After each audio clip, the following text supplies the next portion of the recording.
Përshëndetje të nderuar miqtë e mi, përshëndetje të dashur ndjekës, ja ku po ritakoheni ditën e sotme me mua Tirona Lilin. Tani unë do rrotulloj këtë globin dhe do ndalem që këtu. Kemi ndaluar pikërisht në Kemi ndaluar në Pescara, në Itali. Do shkojmë te Linda Ray. Linda Ray, një personazh shumë i komentuar në përjetet sociale. Një personazh shumë i goditur në përjetet sociale. Një vajzë që në fakt me sensin e humorit të saj, me natyrën e saj, ka bërë publikun që ta duan. Kush është Linda Ray për ato që nuk e njohin? Linda Ray është një transgjinore. Do me thënë dikur ka qenë një djalë, por me historinë që ajo ka rrëfyer nuk e ka ndjer veten kur djalë, dhe që në moshë të vogël ajo ka punuar me hormonet, ka punuar me veten dhe është shëndëruar edhe me operacione në Itali në femër. Në fillim familja nuk e ka mbështetur, e kanë hequr në rrugë, por me kalimin e kohës nëna e saj është bërë mbështetja më e madhe, siç është bërë në këtë rast nëna e Edona James. Ju e dini që në momentin kur Edona James u bë pjesë e formatit Big Brother, publiku shqiptar dhuroi një dashuri të papar për Edonën, një mbështetje të papar për Edonën.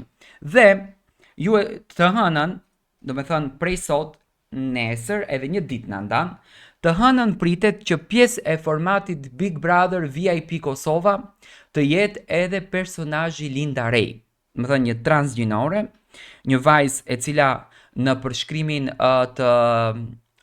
të përrallave thuhet që ka kaluar ylberin, dhe realisht ajo e ka kaluar ylberin në këtë rast, sepse nga mashkull është bërë në femër, pritet që të jetë pjesë e këtij reality show, për të folur për jetën e saj, për të folur për dinamikën e saj, për të folur për vështirësitë që ajo ka kaluar derisa e ka marrur këtë vendimin që të bëhet nga djalë në femër, dhe për të dhënë një lloj spektakli. Tani, unë e di që Linda ka një audiencë që vdesin pas atë.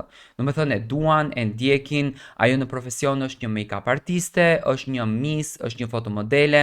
Do me thënë ka disa arritje në jetë që ndoshta edhe vajzat e vërteta nuk arrin dot t'i bëjnë. Ndërsa ajo i ka këto arritje, i ka fituar dhe mirë ka bërë dhe t'i gëzoj që i ka fituar, dhe unë nuk jam kundër përzgjedhjes së saj në jetë.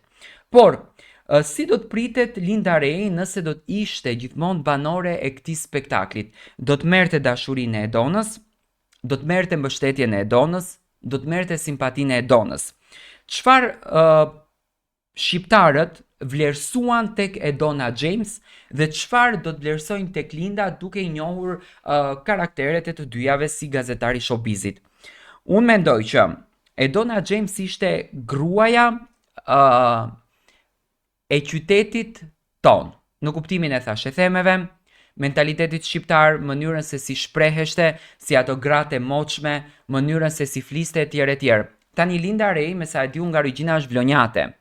Tani një vlonjate, e cila e ka këtë karakterin shumë të guximshëm, shumë të fortë, a do të përballonte ajo dhe a do të merrte dashurinë e publikut shqiptar? Dhe nëse po, si do të qaseshte Linda Ray brenda në shtëpinë e Big Brotherit, edhe pse Linda, thash edhe një herë, nuk është një personazh që nuk është pranuar nga shqiptarët, nuk është një personazh që nuk është komentuar tek shqiptarët, është një personazh që po jepet dashuri. Nëse do të shikojmë TikTokun e Lindës, do të thënë nuk ekzistojnë paragjykimet.